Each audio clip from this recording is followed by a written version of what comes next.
was actually very young. The first time I set foot in an acupuncturist's office, I was just 9 years old because my mother had a chronic pain condition that Western medicine was not able to help her with. And we found ourselves in downtown Chinatown in a very traditional Chinese medicine office, and it made a huge difference for her. When Western medicine didn't have any answers, Chinese medicine did. So I grew up kind of steeped in that idea that Chinese medicine was a place to go for answers when you didn't know where else to go. I myself struggled with irritable bowel syndrome and digestive issues from my teens into my 20s. And again, when I got to the point where I really felt like I couldn't take it anymore, Western medicine wasn't able to help me.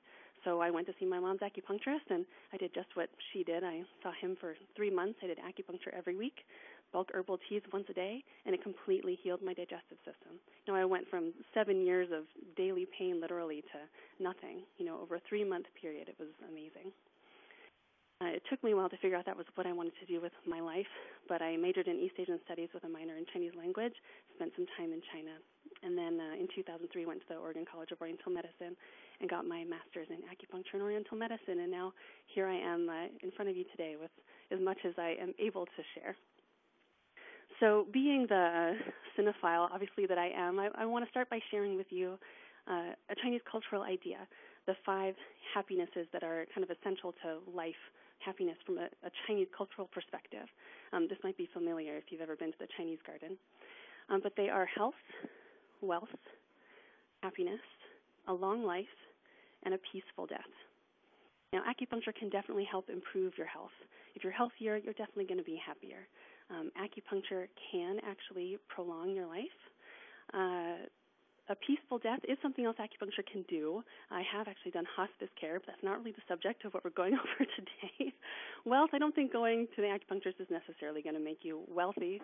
But, if we can get 4 out of 5 of those things improved and increased for you through acupuncture, I think we're doing pretty good. So my goal today is to help you understand how and why acupuncture and Chinese medicine can improve your symptoms as EDS patients. Yes, acupuncture uses needles. They're very, very tiny. They're actually small enough to slip inside the tip of a hypodermic. They're so thin. They'll bend and flex before they go through the skin if you don't insert them, quickly and properly. But the experience of acupuncture is very relaxing for most people. A lot of people don't feel the needles at all. I can't say that it's 100% painless. Some people are more sensitive than others, but generally speaking, what you feel is like a mosquito bite. And 9 times out of 10 people actually fall asleep on my acupuncture table. I consider snoring my best compliment, and I'm lucky that I get to hear it often. So despite what we tend to think about needles, we tend to be kind of needle phobic in the United States because when you think needle, you think hypodermic. Acupuncture is something very different. Chinese medicine also has a strong focus on health, on optimizing wellness. It has a holistic view of the body and a very different perspective and different paradigm of what that means. For you, as EDS patients, I think one of the biggest benefits acupuncture has to bring is not only improvement in symptoms, but also assistance in care management. There's so much that you guys have to manage to deal with your lives and to deal with your health. The pain, the stress, exercise, what you can and can't do, it's really exhausting. Chinese medicine, doctors, acupuncturists, we spend a lot of time with our patients. We tend to see people a lot more frequently than your Western physicians do. And a lot of what I do as a provider is just help people manage their care and the steps involved in that care, the pieces that are Chinese medicine related, and just giving them another sounding board and another place to have someone listen to them about everything else that's going on. And that's a huge benefit as well. Certainly, Chinese medicine isn't going to be a magic bullet, but it's another tool in your toolbox that I think could be very powerful for you. So to start, how is Chinese medicine different from Western medicine? What is the paradigm? Chinese medicine is an energetic medicine. The focus is on qi. And have you guys heard that term before? Is there anyone that's just never heard the word qi before? So qi is energy. It's like your vital energy. You could almost think of like Star Wars life force. May the force be with you. May the qi be with you. It infuses your entire body and helps you be well. And Chinese medicine works from that energetic perspective and energetic focus to heal and improve your symptoms. on the most basic level, Chinese medicine believes that you have an energetic body and a physical body, and they are intimately intertwined.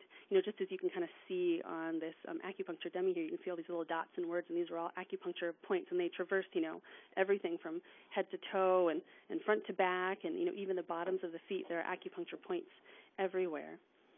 And the energetic body and physical body, therefore, are deeply connected. Wherever the energy goes, the physical body is going to follow, and vice versa. So if your physical body is out of balance, the energetic body is going to be out of balance. If the energetic body comes back into balance, the physical body is going to come online with it as much as it can. So in Chinese medicine, we focus on that energetic body, rebalancing the energy to bring the physical body online with it. Your qi, again, traverses the entire body. All of your organs and tissues and cells, they are all connected through energetic channels. The channels start internally in your organs, and then they express on the surface of the body, which is what you see here. And where they express on the surface is where we access them with acupressure and acupuncture to rebalance the channel and create change. Now, because of this energetic focus and the pathways of the channels, Chinese medicine often connects things that Western medicine might not. For instance, in Chinese medicine, the kidney channel starts in the kidneys. It connects to the bladder. It actually has a branch that connects to the ear. In Western medicine, we find that kidney medications often have ear symptoms. They might cause tinnitus or ear pressure or pain. And from a Western perspective, they're just like, we don't know why. This makes no sense whatsoever. It's a side effect from the medication. That's what happens. From a Chinese medicine perspective, it's crystal clear. That's where the channel goes. It's not surprising at all that something that affects the kidney strongly would show up in the ear. Another good example is the gallbladder channel. There's a point on the gallbladder channel called gallbladder 37 that's down in the lower leg, down around here. And it has an empirical ability to treat eye conditions. The gallbladder channel starts in the gallbladder, but it expresses at the outer canthus of the eye here, and then it traverses all over the side of the body down to your pinky toe.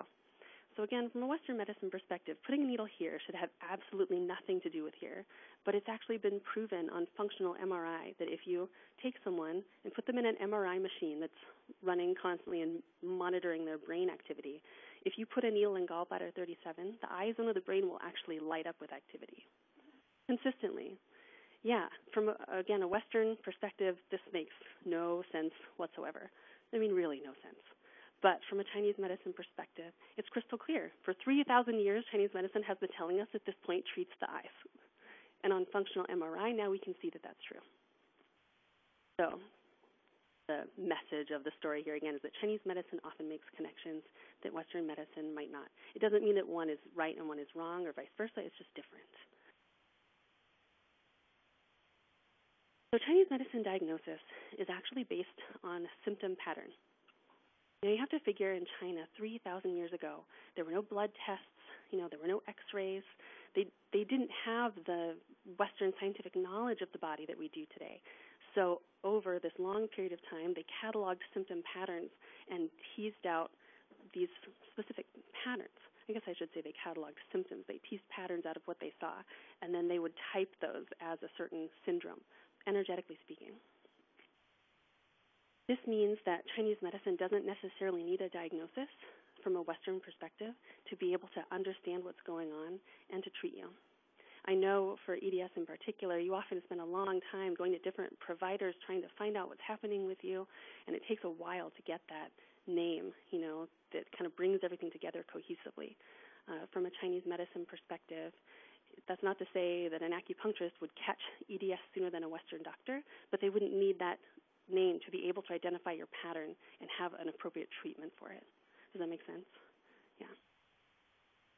They really, what I'm trying to say is that a Chinese medicine practitioner and acupuncturist really just needs you as you are and as you are presenting today to be able to identify and treat what's going on. Chinese medicine also accounts for unique symptoms and unique symptom patterns. It's a feature, a hallmark of Chinese medicine called syndrome differentiation. And syndrome differentiation literally means that everyone is treated as an individual.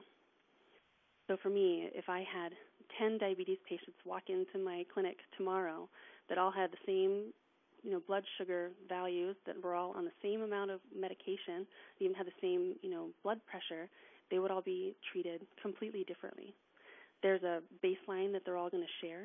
Diabetes is usually considered a yin deficiency in Chinese medicine, which doesn't have to mean anything to you, but it's a baseline label. But on top of that, they're all going to be unique and different.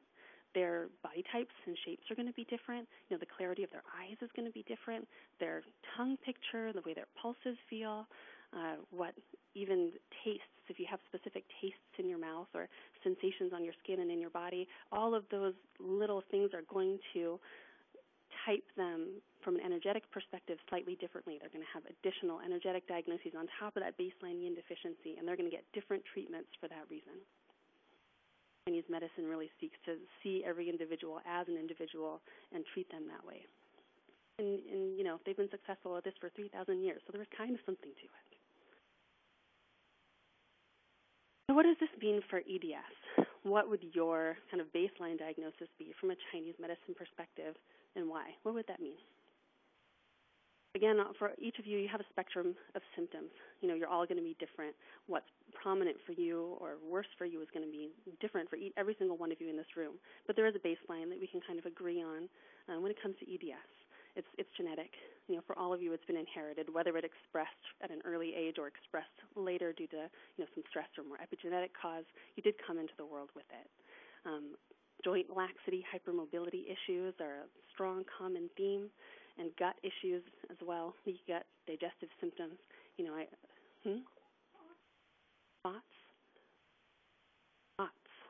Pots. Gotcha. Yes. We can consider those things a relatively common baseline. So what is that picture from a Chinese medicine perspective? The Chinese medicine diagnosis for EDS, that baseline, is a combination of spleen and kidney deficiency and liver blood deficiency. And I'll explain why and what that picture looks like. Of course, I think it's pretty interesting. I hope that you guys will find it interesting too. Okay. With the base, we have the kidney. Kidney in Chinese medicine houses what's called your prenatal qi. Prenatal.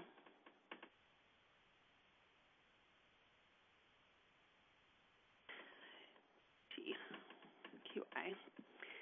Your prenatal qi is what you come into the world with, and this determines your energetic baseline. For all of you coming into the world with EDS genetically coded, your kidney qi is going to be weak. Your kidney qi determines your baseline of energy. It's like the closest equivalent to metabolism, you could say, from a Western perspective. So if your kidney qi is weak and you have a prenatal qi deficiency, the primary thing we're going to expect to see is fatigue. There's a whole host of other things that the kidney does, but I don't want to confuse you with more. We're going to start with the basics, and if you want to know more in any specific area, ask me and I'll elaborate. But first off, kidney prenatal qi is weak, fatigue.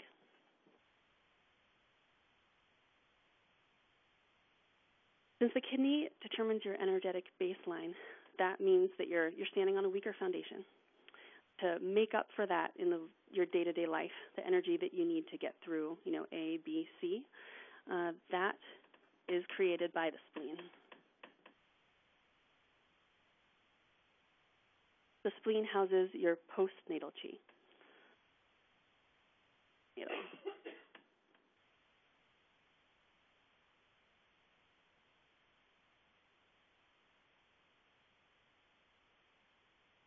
So the spleen is primarily responsible for digestion in Chinese medicine. While the stomach receives food and drink, the spleen actually processes it and turns it into blood, into qi for your body to use, into all the vital substances from a Chinese energetic perspective that you need to get through your day-to-day life. Since the kidney is weak and the prenatal qi is low, your spleen has to make up that difference. The postnatal qi has to work overtime. So the spleen is going to be overworked.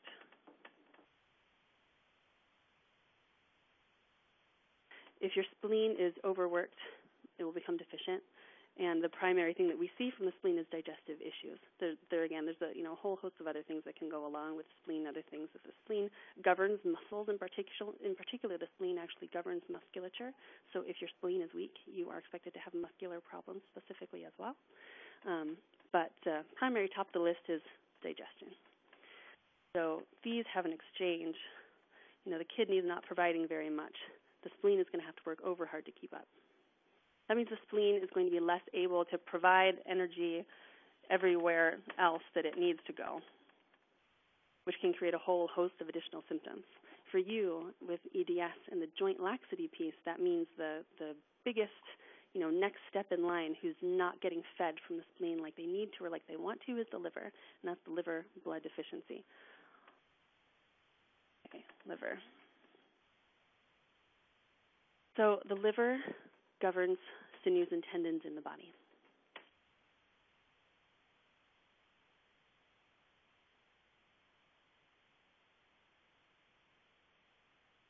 The spleen can't generate enough blood to nourish the liver. The liver can't feed blood to the sinews and the tendons to keep them supple and strong, and they're going to be weak.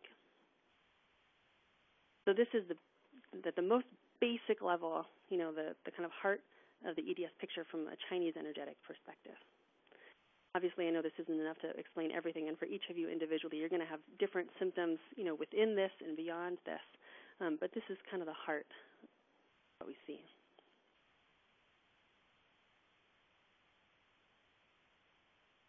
From a Chinese perspective, it does make a lot of sense. It does, actually. Like I said, Chinese medicine looks at things in different ways. It can make unusual connections. And for EDS, this is kind of it. Along with the spleen, one of the other common things that we see would be prolapse here.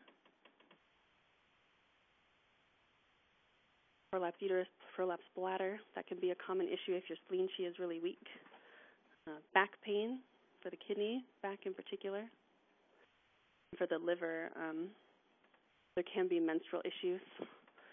Liver governs menstruation in Chinese medicine. The liver also is responsible for smoothing your emotions. So you can have a hard time emotionally regulating your emotions and staying even and calm. You're going to be more sensitive to stress if your liver is particularly weak. And if the liver is weak and more sensitive to stress, the spleen is also going to be less supported, therefore, and spleen more sensitive to stress, too. How many acupuncture treatments? That is a really good question. Can you repeat it online for the people? Yeah.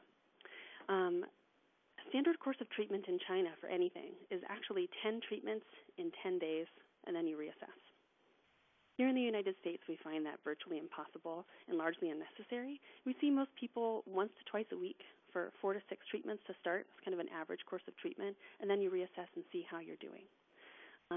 What we usually see for progress in Chinese medicine is a stair-step progression. So you come in for treatment, and you get better, and then between treatments, you might slide a little bit. And our goal is to get you back in for your second treatment before you get all the way back to baseline so that you improve a little bit more. And we keep doing that until we get to a plateau where you feel comfortable. And then we start backing off treatment and we see how little treatment it takes to keep you there. Chinese medicine, as I mentioned at the beginning, has a strong focus on health, on optimizing health and wellness. Traditionally in China, thousands of years ago, your local town Chinese medicine doctor only got paid when you were healthy. You paid him on a retainer. And when you got sick, you stopped paying, and they took care of you until you were better. And then you started paying again because their job was to keep you healthy. And Chinese medicine still holds that ideal of wellness and health, of optimizing health and wellness very dear. The diagnostic methods for Chinese medicine, looking at symptoms for your whole body no matter what you're coming in for. You're coming in for a cold and you're congested, we're still going to talk about your bowel movements. I know it doesn't seem connected, but for us it is, and we're going to cover everything. And we're going to focus on the chief complaint, that you're coming in for, but we're going to try to bring everything up along with it because we can.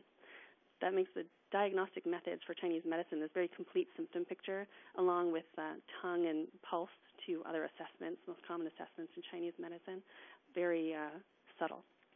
So often through tongue and pulse and symptom picture, we can detect small changes before things get really far out of hand. If you're coming in while you're healthy, kind of for maintenance treatments, and we can keep you there longer. That's the idea. That's what we're all striving for. To answer your question? Yes. Okay.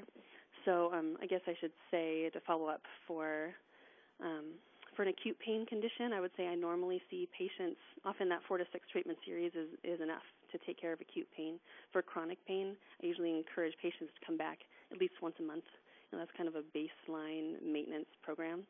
At the very least, I prefer to see my chronic pain or chronic internal medicine patients once every season, once a quarter, because Chinese medicine is a medicine of the seasons too.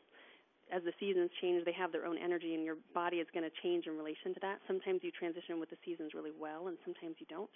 Chinese medicine can help you, transition to the seasons, and that can help you stay well longer too. Okay. So it's important to note that Chinese medicine also encompasses more than just acupuncture. Here in the United States, we always think of acupuncture first because acupuncture is the thing that's been most widely publicized. It's the thing that's been most widely researched from a Western scientific perspective. But Chinese medicine encompasses a whole lot more. Again, you have to figure 3,000 years ago in China, that's all they had. Chinese medicine was everything. Chinese medicine took care of colds and flus and acute infections and broken bones and everything else. So in addition to acupuncture, Chinese medicine also encompasses Chinese herbal therapies, Chinese dietary and lifestyle advice.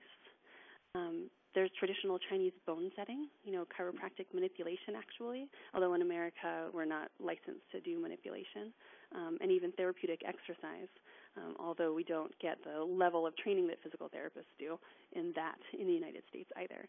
But Chinese medicine actually encompasses all of that stuff.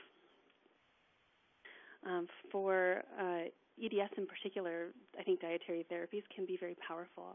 And I printed out a food list that's on the back table there for you of foods that can tonify blood and can tonify qi that would be appropriate for this symptom picture, this baseline symptom picture. So if you want to pick one of those up before you go today, I would encourage you to. They're all suggestions. It's not a complete diet. It is not an allergen-free diet. If you're allergic to gluten or any other allergens, some of those things are probably on there, and you are encouraged to avoid them. But again, it's a list of foods from an energetic perspective that can help with this picture. Food is medicine from a Chinese perspective. So, not surprisingly, I have found no research into acupuncture and EDS specifically. I really did try to find some. I couldn't find any specific research studies. But there are lots of Western research studies about acupuncture and what acupuncture can do for many of the symptoms associated with EDS, for digestive issues, for pain, for menstrual irregularity. I don't know how much that is a common problem in EDS particularly, but it's possible energetically from the symptom pattern. So did you guys want me to cover some research? Are you interested in that? Not so much. Okay. There's a handout on the back table that actually encompasses a bunch of research studies and lists them. Some research studies and research into acupuncture for insomnia, acupuncture for pain, just gives little snippets of an overview of what's been done. Suffice to say that acupuncture research in the United States actually started in 1976, so there is quite a lot of it. Acupuncture for pain in particular has been very well researched. We know that acupuncture can moderate the mu-opiate receptors in the brain and actually change the way you perceive pain. We know that acupuncture can relax muscles. We know quite a lot about acupuncture and pain. It can cause endorphin release to decrease inflammation and, again, change your experience of pain. But there's more information, like I said, in that pamphlet on the back table if you want it. The only reference I could find to acupuncture and EDS specifically was an article from ISRN Dermatology, published in 2012, by an article by Marco Castori about Ehlers-Danlos syndrome as an underdiagnosed hereditary connective tissue disorder. Just giving a big overview of EDS and the fact that it's often underdiagnosed, trying to guide clinicians to recognize the pattern and catch it, sooner rather than later. He actually said in this article that acupuncture is recommended as an option for non-pharmacological pain management treatment as part of an interdisciplinary approach to EDS treatment. So it is a strong endorsement, but I wish there was more I could find. Yes?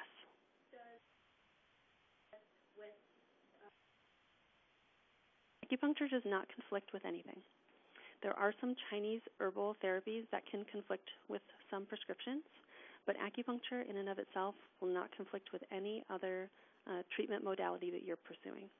That is one of the other biggest benefits to acupuncture treatment for almost any kind of disorder, frankly. Because of the energetic perspective, it doesn't directly align, and it doesn't have any direct effect on anything else that you're doing. Acupuncture and physical therapy in particular work very synergistically. They work very, very well together, and I refer a lot of patients to physical therapy. I know my husband also is a physical therapist and works here. That kind of helps. but regardless of that, even before he was a physical therapist, I still referred patients to physical therapy. Yes.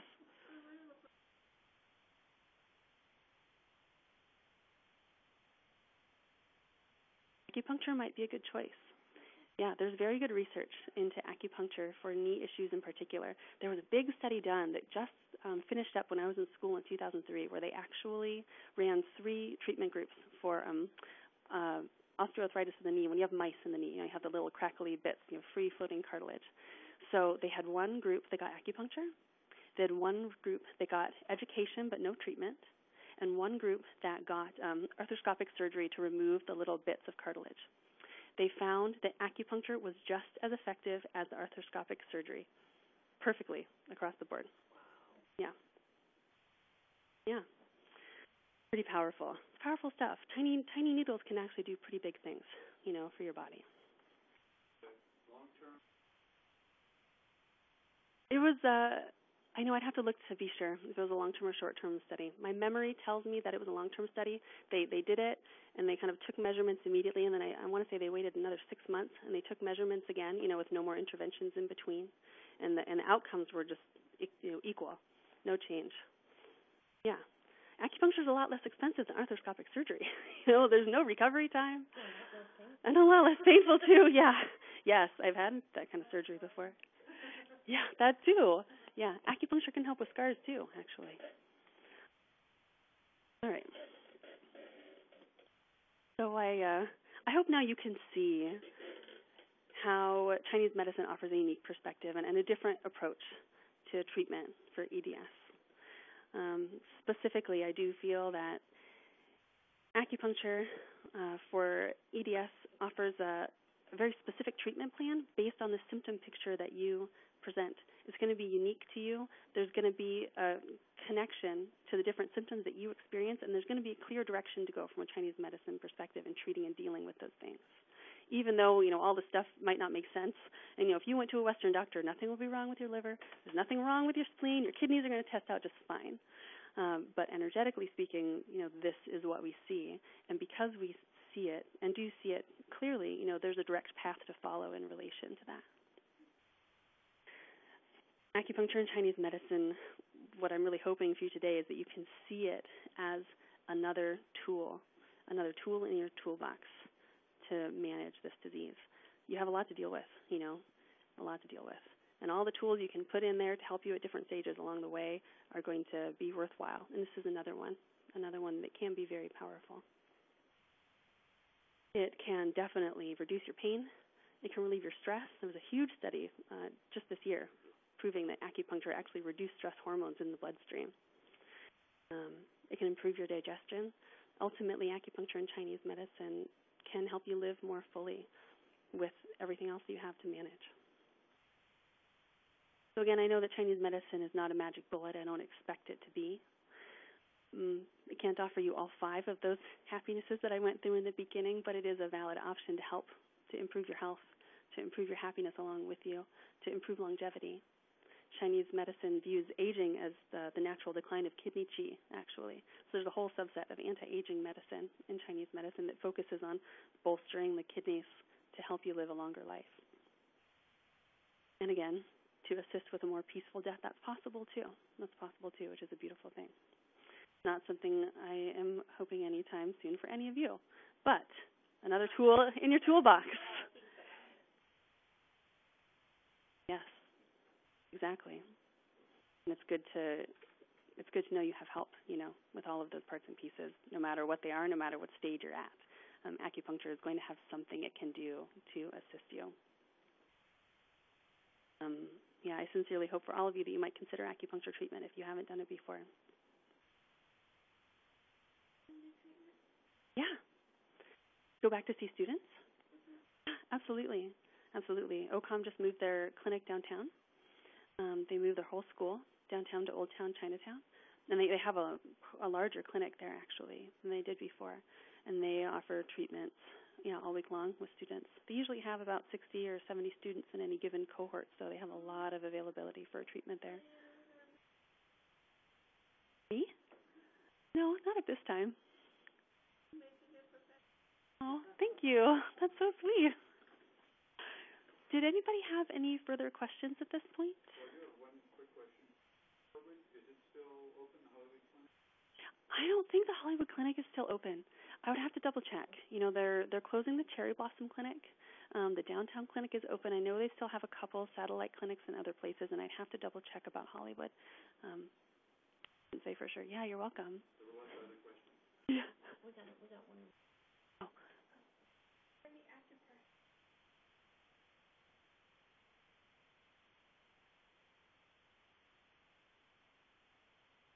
Yeah. Before we eat to get Yes. I missed some. No, you didn't at all. That's a really excellent question. Okay, I know you've had your hand up for a while, so let me answer your question, and then I'll show you some acupressure points that you can do.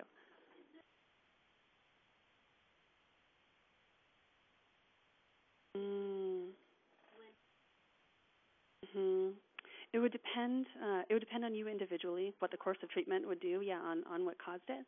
When it comes to treating numbness and pain is very similar to treating pain in general. And there are two main kind of subsets of approach that you can take towards treating pain. One is treating locally, meaning that in addition to treating kind of constitutional factors, activating the channels that are associated internally with what's going on, you're going to put needles in the area where there is pain. You're going to try to move qi and blood in the local area to relieve pain and improve symptoms. You can also treat from a purely energetic standpoint with a balancing system and only put needles in distal locations, only put needles away from the pain and see if that creates change. When you use that distal type of treatment, the theory or the idea is that the area where you have pain has stagnation. And if you think of the body like a closed system, almost like a closed plumbing system, if there's too much water, if you're too full in one place, somewhere else is going to be empty because it's closed, it's kind of finite. So when you put needles in the empty places, you can draw the stagnation away and rebalance the system. That distal type of treatment most commonly is called tan acupuncture, and if it works, it usually starts to work almost immediately.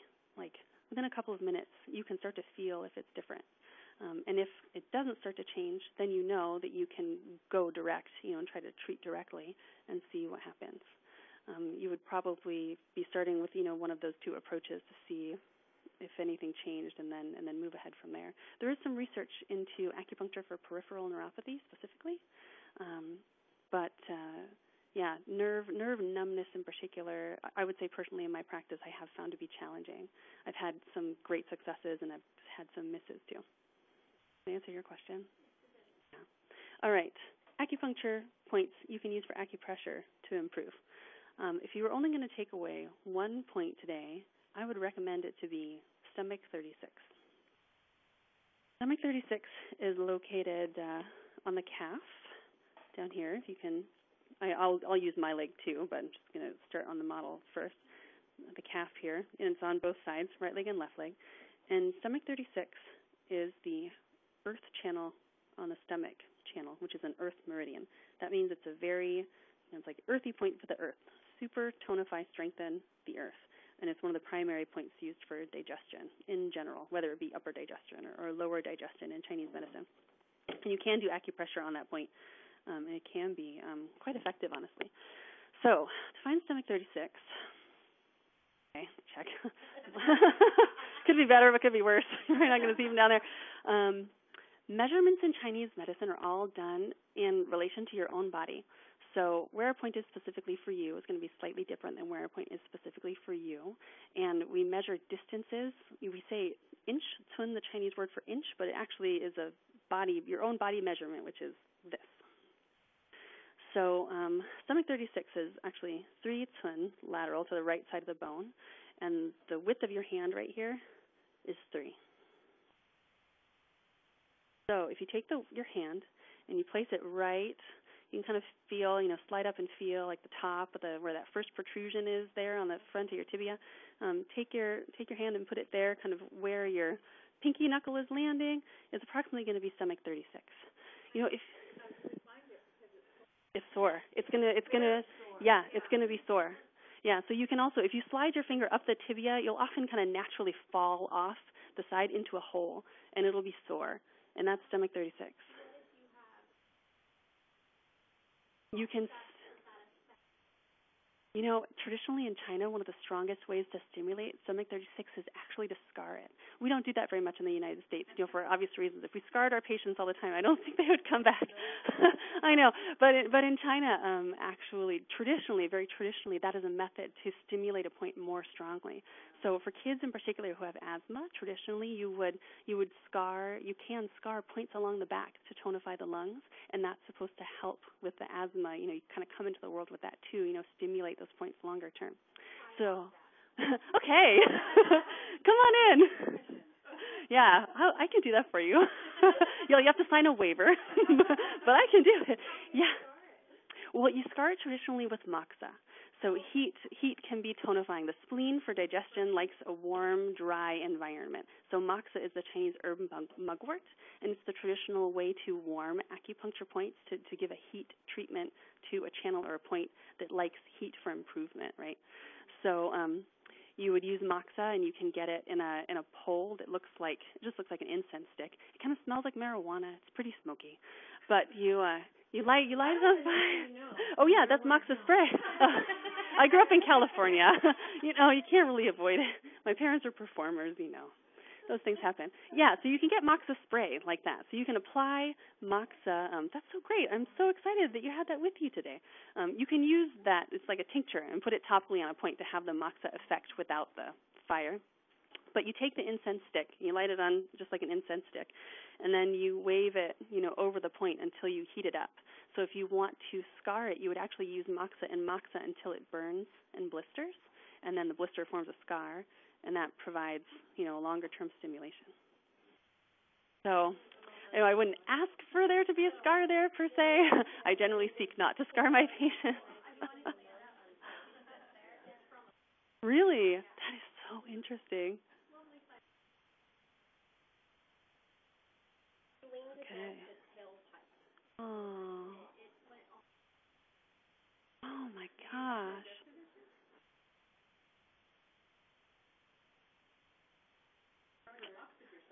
I know, she did. Yeah. Yeah, if you were going to do one point with your symptom picture, that's what I would recommend.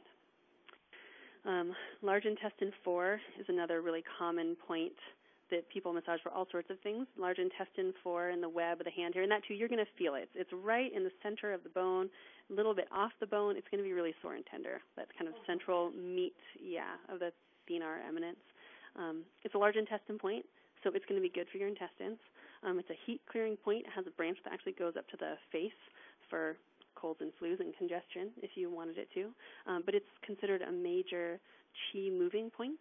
Again, a big part of your symptom picture is pain.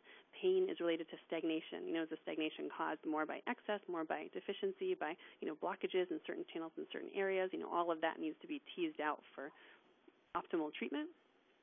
But stagnation is definitely going to be a common factor in any specific areas of pain, and large intestine 4 is considered to be one of the biggest chi moving points. You just push on it, massage it in little circles, 1 to 2 minutes if you can. Even 30 seconds, would be helpful. Yeah, it can work for headaches too. From a Chinese medicine perspective, it's because of that branch that goes up to the face. Also because it clears heat, and headaches are often related to heat rising in the body and kind of getting lodged in the head, and then pain ensues. Oh my God, it's falling over. It clears heat. Yeah, energetically speaking, it clears heat. Mm-hmm.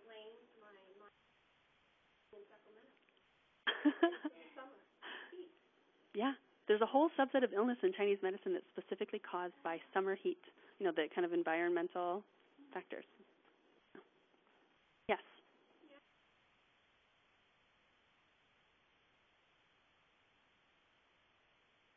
It can. Floaters are actually another sign of liver deficiency in Chinese medicine. So the blood deficiency food list over there is going to be particularly helpful if floaters are something that you see commonly. Acupuncture can help with double vision too. It depends on the cause, of course, the way that we treat. But for double vision in particular, scalp points are often utilized. So there's all sorts of subsets of acupuncture, different types of acupuncture and systems within acupuncture for, different things. There's 5-element acupuncture, which is more for mental emotional issues. There's Japanese acupuncture, which focuses on extraordinary meridians, which are a different set of meridians that kind of strengthen the weave, the weave of the web inside the body energetically. There's Korean hand acupuncture, which only focuses on the hand. Ear acupuncture, you can actually treat the whole body just through the ears in Chinese medicine. There's hundreds of points just in the ear. It's pretty fascinating. There's also scalp acupuncture, which can work on neurological issues. Scalp acupuncture is used for multiple sclerosis a lot, stroke recovery, very, very powerful.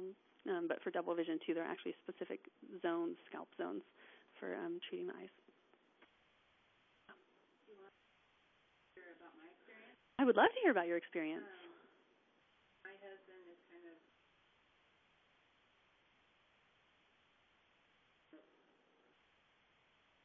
googly stuff. Yeah. And I was in so much pain. I said, go to this acupuncture. A whiplash from it. Helped me, and I haven't had to see since. So I couldn't move. I mean, I went to work trying to go after being all and was sweating and white face and clammy. And one of the people there said, you need to go home. So I called him, and he didn't have any. And when I left there, I could stand up straight for the first time. Amazing. It was amazing to me. So, yeah, I believe in it.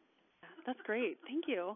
Yeah, acupuncture for auto accident recovery is really powerful. And the great thing in Oregon is that most states it's covered. In Oregon, it's covered 100%. If you have a car accident, your personal injury protection will actually cover acupuncture treatment 100%. Yeah, the biggest question for me with EDS is how much connective tissue improvement is possible. Theoretically speaking, if you tonify the liver blood and you can get enough strength, in here underneath it, you should be able to improve connective tissue strength. But without any research for EDS in particular, I don't know what the reality of that might be. I can say absolutely that acupuncture in Chinese medicine can improve your digestion. I can say absolutely that acupuncture in Chinese medicine can improve your energy. I can say absolutely that acupuncture in Chinese medicine can reduce some of your pain. I can't say for certain that it could consistently do this, but theoretically it's possible. Yeah. One of those is connected to the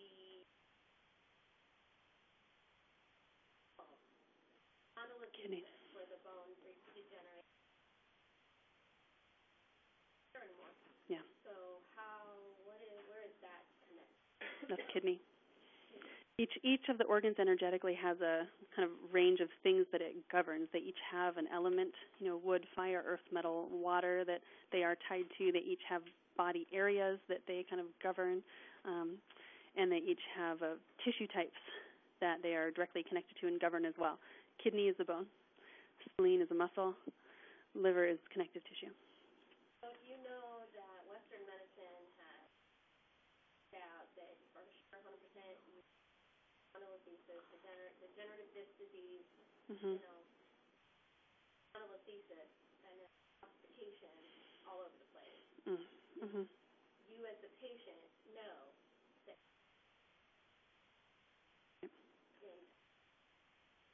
Yeah, absolutely.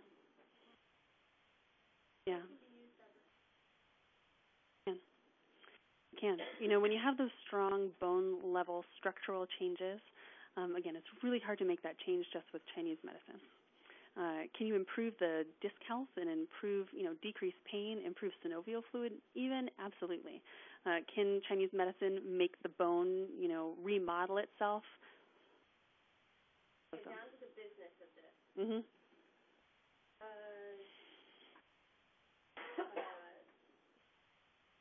Medicare cover acupuncture? Medicare does not cover acupuncture this time. Oregon Health Plan cover? Oregon Health Plan only covers acupuncture for addiction. Wow. I'm addicted to sugar. I'm addicted to chocolate.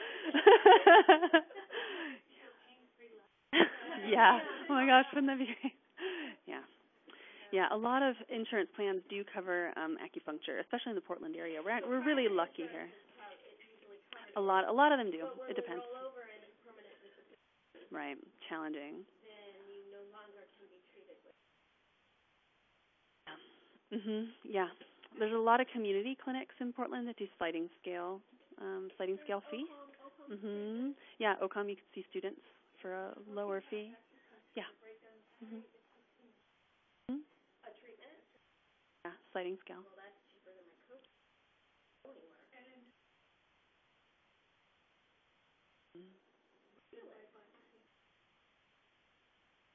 Yeah, working class is great. Yeah, I do. Yeah, acupuncture, our national associations are lobbying fiercely all the time for acupuncture to be covered by Medicare. And thankfully, actually, under the Affordable Care Act, one of the things that Obama enacted was increased research, funding availability for complementary and alternative medicine. The biggest challenge for acupuncture with Medicare is that acupuncture still isn't licensed in all 50 states. Medicare is a national health plan, so until acupuncturists are licensable in all 50 states, it's hard to get us onto Medicare. Yeah, but there's constantly bills in the House to make it happen, but of course they always get tagged onto other things, and then they get shot down, and then we submit another one, and we're trying. I don't off the top of my head. But, yeah. I would recommend writing to your senators and your congresspeople and say, look, it's important to me. Yeah. It doesn't take anything to write an email or to send a letter to say this is important to me. Will you work on it, please? Most of them will at least look at it and respond. So, this is your chance to say, look, the governor already said that May was Oregon Ehlers-Danlos Awareness Month. So the governor's behind us. So, let's see if we can't get our senators and our congressmen working on this. Yeah, thank you. I really appreciate that. It was yesterday.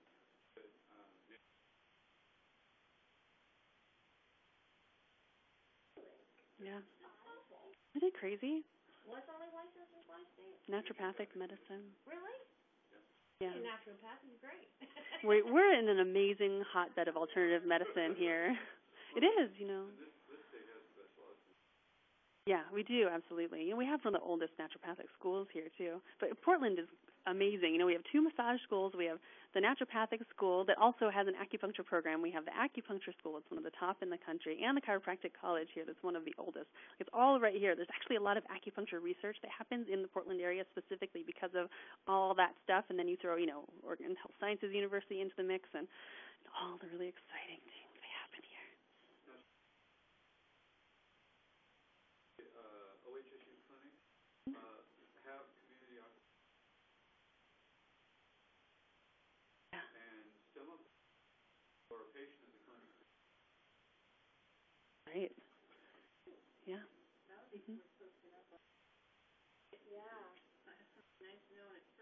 Yeah, for sure. Another question? Where does it fit in?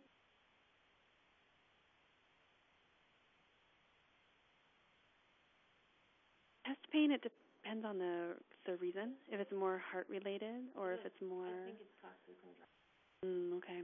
Yeah, so it's kind of rib joint. Yeah. Rib joint stuff. So if it's rib joint stuff, it would be a localized kennel blockage. Asthma actually goes back to the kidney again, because the kidney, the kidney has many functions. Of course, everything has a lot of function here. I'm trying to give you the clearest explanations of these things that I can. So. Good. Oh, good. Thank you. I appreciate that. Yeah, you guys are one of the more responsive groups I'd say that I've talked to about things in general. It's nice to get the feedback. You don't feel like you're kind of in the cricket space all by yourself up here. You have to be. You have to be. I feel that. I feel that from you, and from my own personal experience with my health journeys. Like, you have to be an advocate. It's one of the things I try hardest to kind of train my patients and educate them honestly to do. Is that regardless of what they have and how severe or mild, I want people to advocate for themselves and be well educated so that they can get the care that they need no matter what area it's in. All right, asthma, very interesting. So lung. So the spleen also generates qi that goes specifically to the lung. It generates wei qi, that means protective qi, and wei qi circulates on the surface of the body. So the skin stuff for you guys is a lung issue. The lungs also do govern the physical lungs. So if you have lung problems like asthma, like allergies, this is also a lung qi weakness.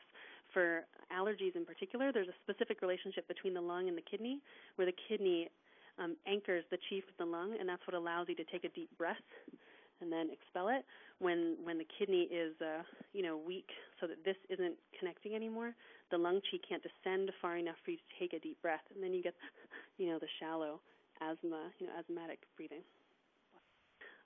So again, genetic deficiency here. Asthma is usually inherited for most people. Someone in their family has it too. Again, you come into the world with weak kidney qi. The lungs don't get what they need. They don't have that anchoring function from the lung for qi order, and then you're going to have asthma issues. The lungs here, because of the allergy connection, the wei qi, the protective qi, circulates on the exterior of the body, and it protects you from colds and flus. Wei qi is kind of the closest thing to equate to your immune system from a Western perspective. So if this is weak, you can't stave off colds and flus as well. You're going to be more prone to just catching bugs that fly around. You're also going to have asthma because the wei qi isn't strong enough to protect you from the seasonal, environmental factors that are going on here. So this feeds for you guys into the histamine upregulation, right? The nettle leaf on your list comes in handy. Yes, exactly. I'm consuming nettle leaf now for 7 years. During 2 capsules midday, 2 capsules nighttime, during seasonal allergy season. I have all that stuff. Yeah. And I am less medicated because of the nettle. That's been helpful. I run out and I don't bother to go spend the $8 to get this full of 100 capsules. It's about 4 weeks, and I can feel that without the nettle leaf. I'm a big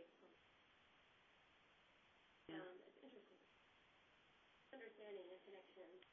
Yeah. Energetically speaking, what you guys experience really does make a lot of sense. Now, where did Qigong come in this whole picture? Qigong can bolster all of these things. Qigong gives you the ability to cultivate qi internally through breath. Like one of the factors here, one of the things the spleen turns into energy for your body to use, right? We said food, water, also right, the quality of the air that you breathe. You can focus your breath to cultivate your qi to feed the spleen, which is going to bolster the kidney and improve everything else.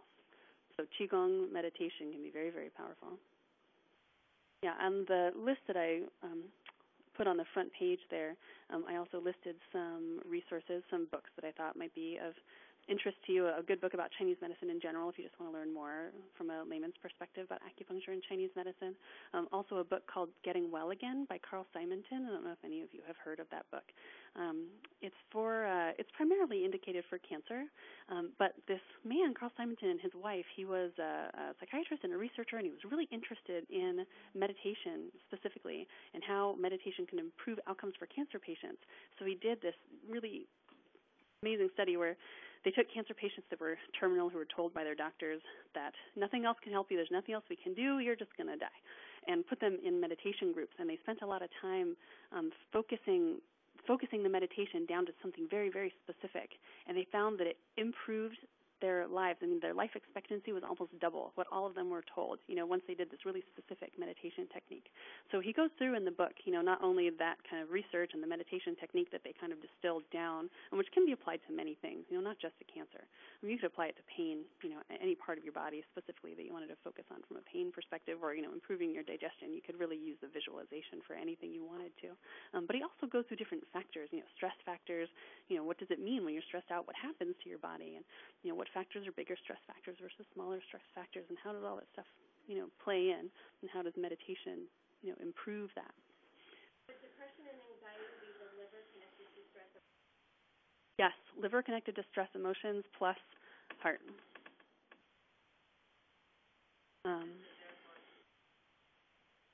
Yes, because the heart houses the shen. Energetically speaking, the shen is the thing that's primarily responsible for your sleep and especially for extremes of emotion.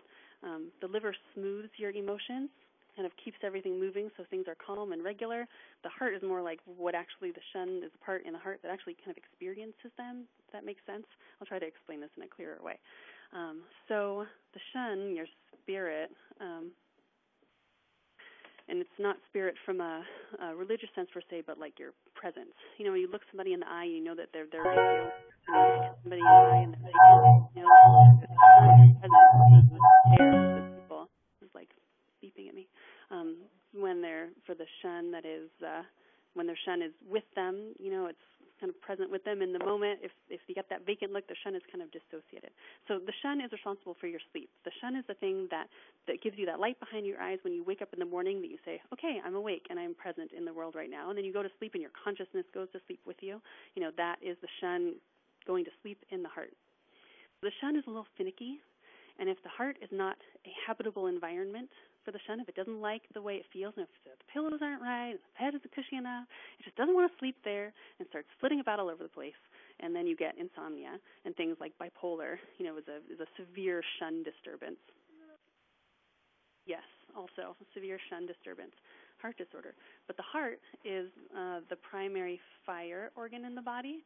The kidney is a water organ. Just like this kidney-spleen connection because of the prenatal and postnatal chi. Oh, here. It's exciting. We're going to do a quick phone. Oh, okay. Phone swapperoo, or the phone die. I love you next.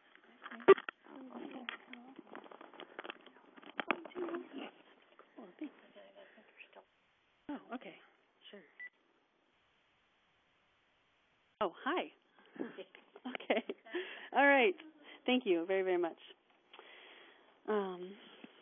So the shen is responsible for wake and sleep, your presence and consciousness. The word I was looking for that I couldn't find. The heart is a fire organ, kind of the extreme fire of fire. Kidney is a water organ, extreme water of water. And these, kind of like this lung-kidney connection that the lung chi is anchored in the kidney, the heart and the kidney balance each other from yin-yang perspective. Your classic like yin-yang symbol, heat and light and dark, hot and cold. These have to maintain a yin-yang balance to be optimal. And again, if your kidney is going to be weak, you're going to be weak in that water element to balance the fire element of the heart. So would it be reasonable then to think that you are starting that in that stair step and you start with that one of the things? Hopefully. Yeah. It depends on how severe, like how much fire is here. How much is that flaring?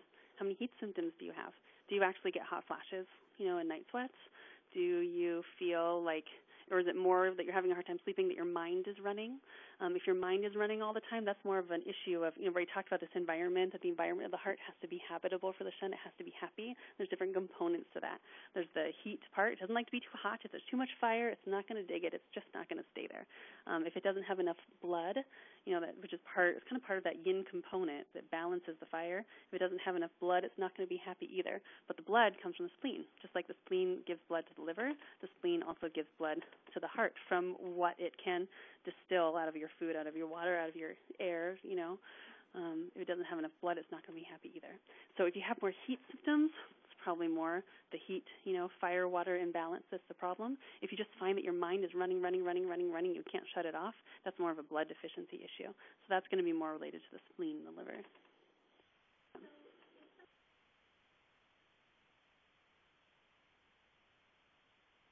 Mm-hmm.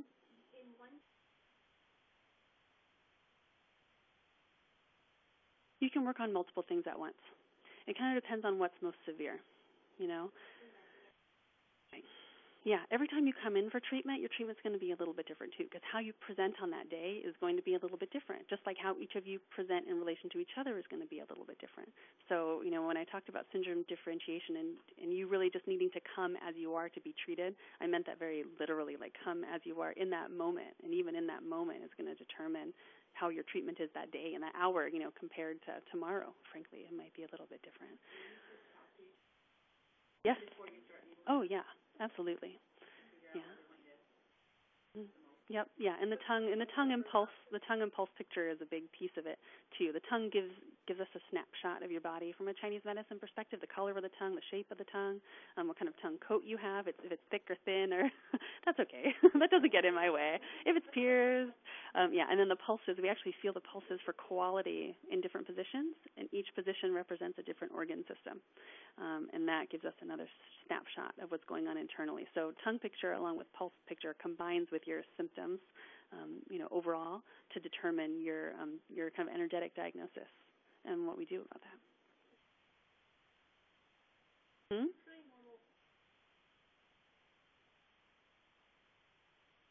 Yeah. Yeah. Geographic tongue is a yin deficiency. When your yin starts to become deficient, your tongue coat will peel. That's when you have peeled patches on your tongue. I might even have one. Not quite. Mm-hmm.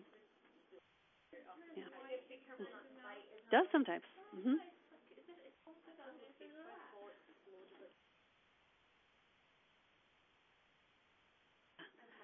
Yeah.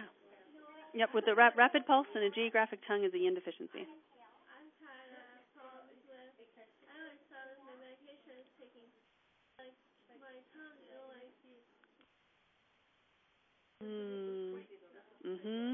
Yeah, the white stuff, sticky tongue, that's the spleen. We talked about the spleen likes that dry, warm environment to be optimal. When it doesn't have that dry, warm environment and the spleen can't process water properly in particular, you generate dampness in the body. So it's like if you ever feel like you should be thirsty, you should be drinking a lot of water, but you just don't want to, and you have to force yourself to drink all the time and drink as much as you need, that's dampness. Your body has the water. It's there. It's just kind of congealed and stuck and not available to you. So part of your body energetically is saying, you're hydrated, you don't need more. And the other part of your body is saying, I'm dry as bone out here. I'm not getting what I need. I am malnourished. My tendons and sinews don't have what they need. We're dry. And you're, energetically you can't reconcile that.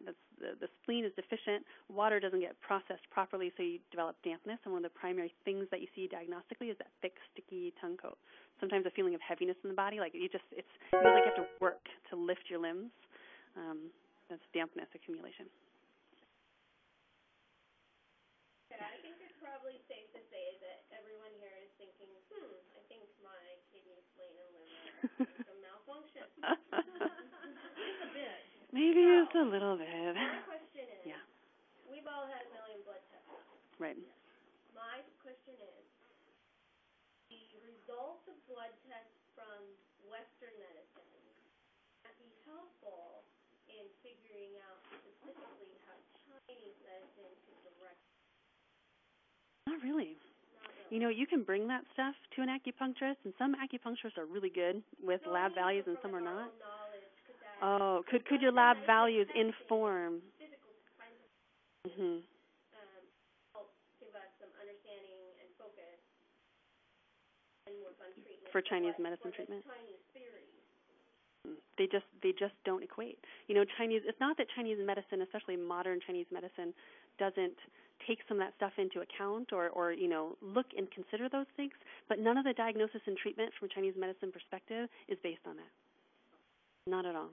Because my blood work come back normal, but I am not. Yeah. So that's why I was wondering if things would show up, not because Right. So Yeah. That's because your cheese out of Your cheese. I'm very sure. But the reason to do those tests is to pull on their fingers. We all know. But is it safe to say that this season for Chinese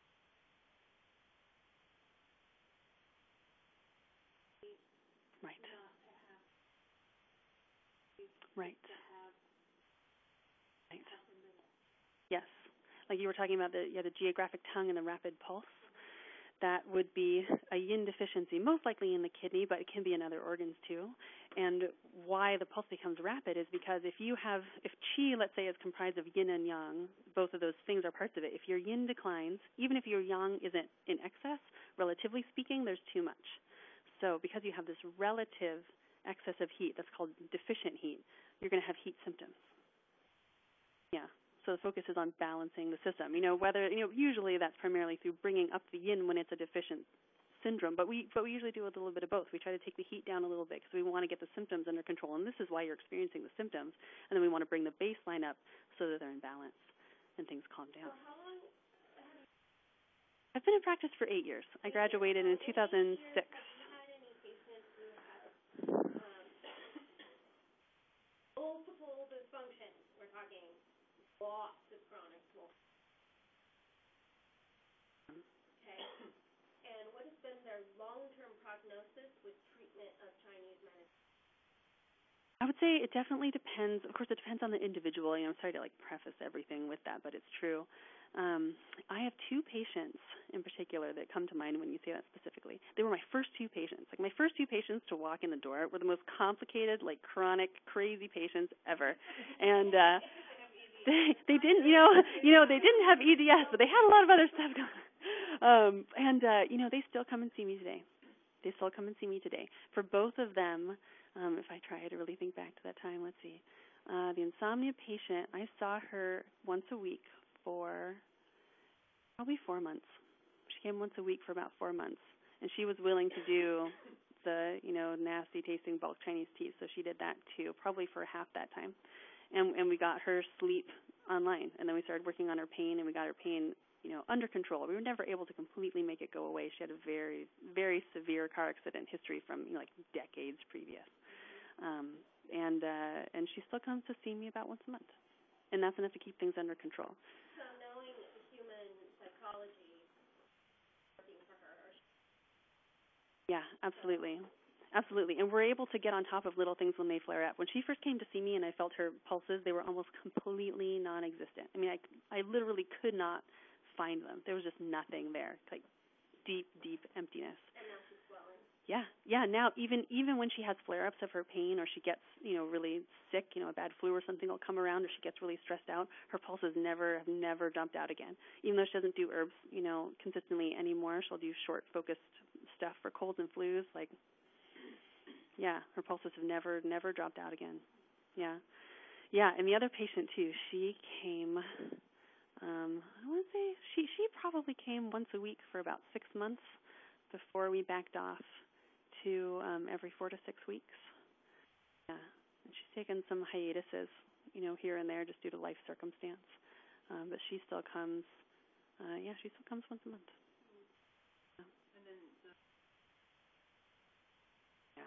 Yeah, if she gets a flu or something flares up, she'll come in once a week for, a month, and then she'll, space back out again when she's okay. Okay, so for us creative crafters, Mm-hmm.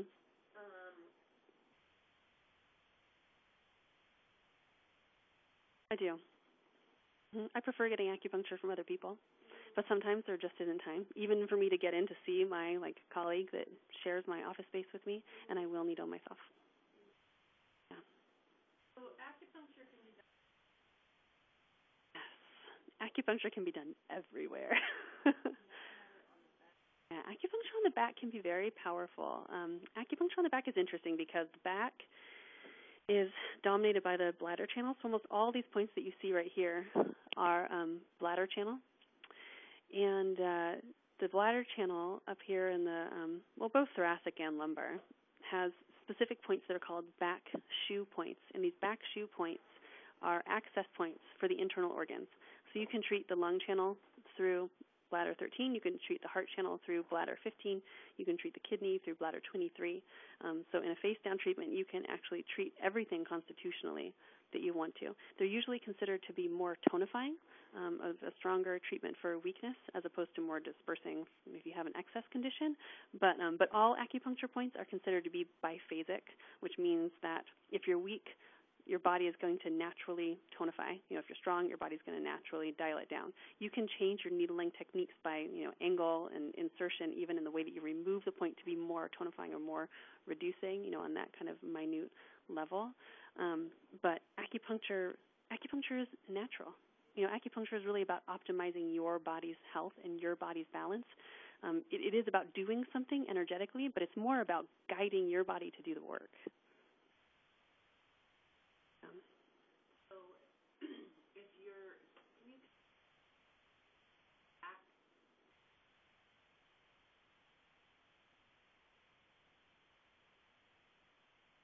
Different.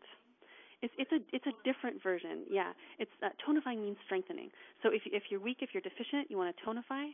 If you have an excess condition, like high pain is usually like a high numerical value pain, say, is often excess in the local area. You want to reduce. It's about balance, right? If you're low, you want to bring it up. To tonify means to bring it up. If you're high, you want to bring it down. And that would mean to reduce or disperse. What's the physical therapy? Yeah. Right. Mhm. Yeah. Exactly.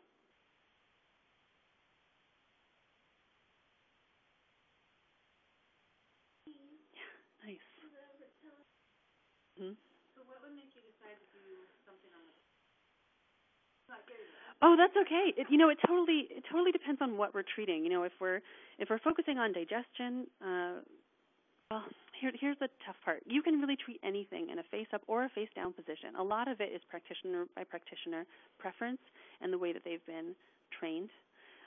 For me personally, if I'm focusing on digestive issues, I tend to needle face up because I can reach the energetic channels. The spleen and the stomach are both more easily accessible in a face-up position.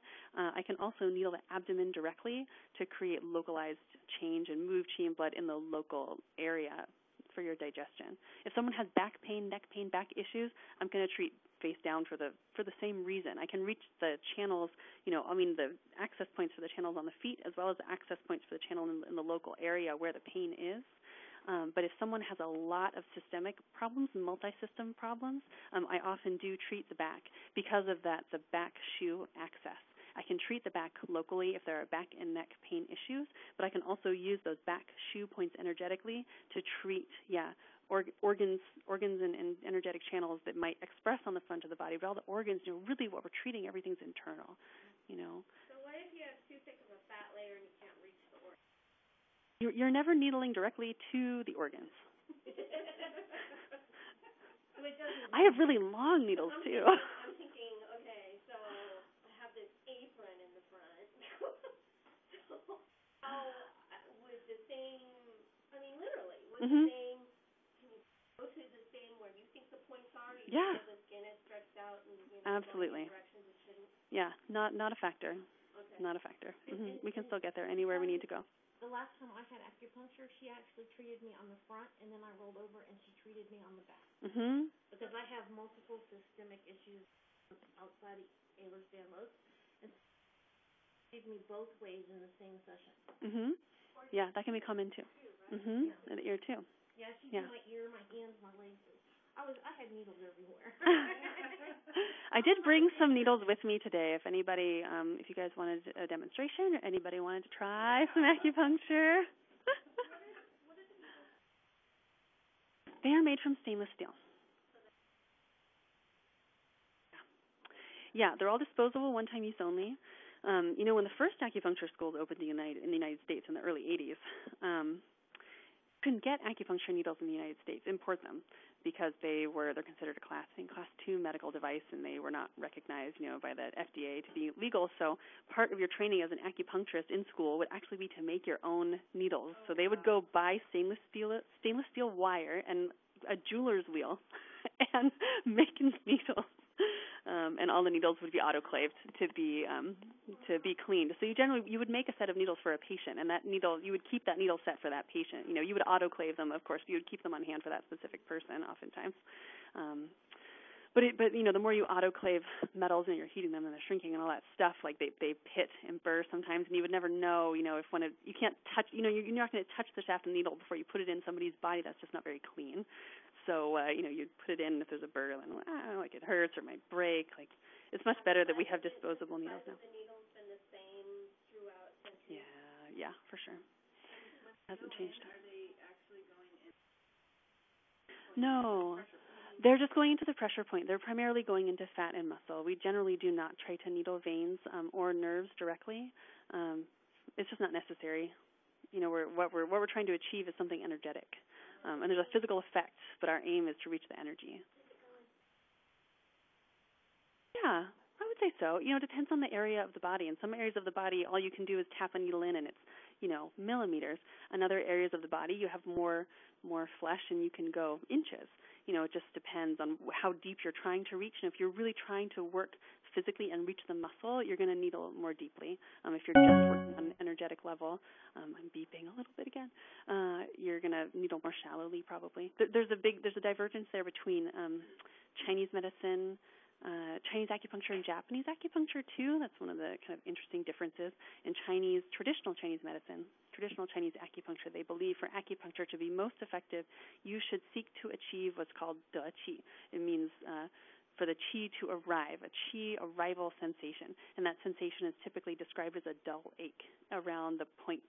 It can feel like a dull ache. You can feel like pressure, around the acupoint. But in Japanese acupuncture, they believe the opposite. They believe that if you really feel the needle strongly, you've gone too far because you're trying to access the energetic system, which is much more subtle than the physical body. So if you feel the needle a whole lot, you've done too much, and the nervous system is doing something actively. Your physical body is doing something actively, and that's not what you're trying to achieve. Yeah, I find in practice that both work perfectly well, honestly. I have some training in Japanese acupuncture as well as Chinese, so I tend to cater to my patients. Most Americans don't really want to feel the needles. They're just not really into that. Yeah, I have some triathletes, like Ironman competitors, and they're just like, I want more. I'm like, okay, tell me what you feel it. But the average American that comes into my office, they're not really into that. So I tend to be gentle personally in my needle technique. But that's another area where you're just going to see a lot of difference provider to provider. It depends on their training and their preference and what their experience is. Well, if you'd like to practice on some people, we can. Yeah, let's do it. Yeah, and thank you so much for having me.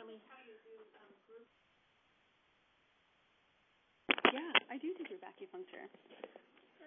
Okay, we're going to log off here, and we're going to thank Rebecca so much for coming in and talking to us. She's given us some valuable information today. We really appreciate it, and we hope to see you soon at a future meeting. Talk to you later. Bye.